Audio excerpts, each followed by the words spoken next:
ഇന്ന് വർക്ക് സ്പേസിലെത്തിയത് ഭയങ്കര ഇൻട്രസ്റ്റോട് കൂടിയായിരുന്നു. കാരണം ഞാൻ ഇതുവരെ ചെയ്യാത്ത ഒരു തീം കേക്കിൻ്റെ ഓർഡർ ഇന്നുണ്ട്.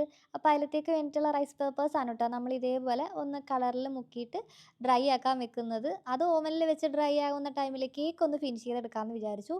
ബ്ലൂ കളർ ക്രീം കൊടുത്തിട്ടാണ് കേക്ക് ഫിനിഷ് ചെയ്തെടുക്കുന്നത്. ഇതിൻ്റെ ഫൈനൽ ലുക്ക് കണ്ടിട്ട് ഇത് ഏത് തീമാണ് എന്ന് അറിയാവുന്ന ആൾക്കാർ ഒന്ന് കമൻറ്റ് ചെയ്യണം കേട്ടോ. റൈസ് പേപ്പേഴ്സൊക്കെ ഇവിടെ ഡ്രൈ ആക്കി ഇട്ടിട്ടുണ്ട്. അതൊന്ന് അറേഞ്ച് ചെയ്ത് കൊടുത്തിട്ട് കട്ടൗട്ട്സും ഫ്ലവേഴ്സും ഒക്കെ വെച്ചിട്ട് കേക്കിൻ്റെ ലുക്ക് ഒന്ന് കംപ്ലീറ്റ് ചെയ്തിട്ടുണ്ട്. അപ്പോൾ ഇതായിരുന്നു നമ്മുടെ കേക്കിൻ്റെ ഫൈനൽ ലുക്ക്. ഇതറിയാവുന്ന ആൾക്കാരൊന്ന് കമൻറ്റ് ചെയ്യണേ. പിന്നെ ഇത് ഡെലിവറി ചെയ്യാനുള്ള ഒരു ഓർഡറായിരുന്നേ. അത്യാവശ്യം നല്ല ഡിസ്റ്റൻസ് ഉണ്ടായിരുന്നു. ഇപ്പം ഞാൻ തന്നെയാണ് ഡെലിവറിക്ക് പോയിട്ടുണ്ടായിരുന്നത്. കലവൂരായിരുന്നു നമ്മുടെ ലൊക്കേഷൻ വരുന്നത്. നമുക്ക് മാക്സിമം ഡെലിവറി കലവൂർ വരെയാണ് കേട്ടോ ഉള്ളത്. അങ്ങനെ കലവൂരിൽ ഡെലിവറി ചെയ്തു. തിരിച്ച് വർക്ക് സ്പേസിലെത്തി. നമ്മുടെ അഞ്ജിത ഇവിടെ അത്യാവശ്യം നമുക്ക് വൈകുന്നേരത്തേക്കുള്ള കേക്കിൻ്റെ എല്ലാ വർക്കുകളും ഫിനിഷ് ആക്കിക്കൊണ്ടിരിക്കുമായിരുന്നു. പിന്നെ എനിക്ക് വന്നിട്ട് ചെയ്യാനുണ്ടായിരുന്നത് നമ്മുടെ ജുവാൻ റെയിൻബോ കേക്കാണ് കേട്ടോ. ഇപ്പോൾ നമുക്ക് മിക്ക ദിവസങ്ങളും ഈ ഒരു കേക്കിൻ്റെ ഓർഡർ ഉണ്ടാകും. അങ്ങനെ ആ ഒരു കേക്ക് ഒന്ന് ക്രം കോട്ട് ചെയ്ത് വെക്കുന്നുണ്ട്. ചെയ്യാനുള്ളത് ഒരു എൽസ തീം കേക്കാണ്. റെഫറൻസൊക്കെ ഷെയർ ചെയ്തിട്ട് മാക്സിമം അതേപോലെ ചെയ്ത് കൊടുക്കാൻ നോക്കിയ ഒരു കേക്കായിരുന്നേ.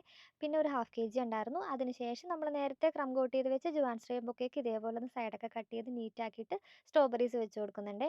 അങ്ങനെ ഇന്നത്തെ കേക്കിൻ്റെ ഓർഡേഴ്സ് എല്ലാം ഇവിടെ കംപ്ലീറ്റ് ആയിട്ടുണ്ട്. ഇപ്പോൾ നിങ്ങൾ വിചാരിച്ചാണ് എൻ്റെ എല്ലാ പരിപാടിയും കഴിഞ്ഞ് ഞാൻ ഇനി റെസ്റ്റ് എടുക്കാൻ പോവാന്ന്. പക്ഷേ അല്ല, ഇനിയാണ് നമ്മുടെ യഥാർത്ഥ പരിപാടി തുടങ്ങാൻ പോകുന്നത്.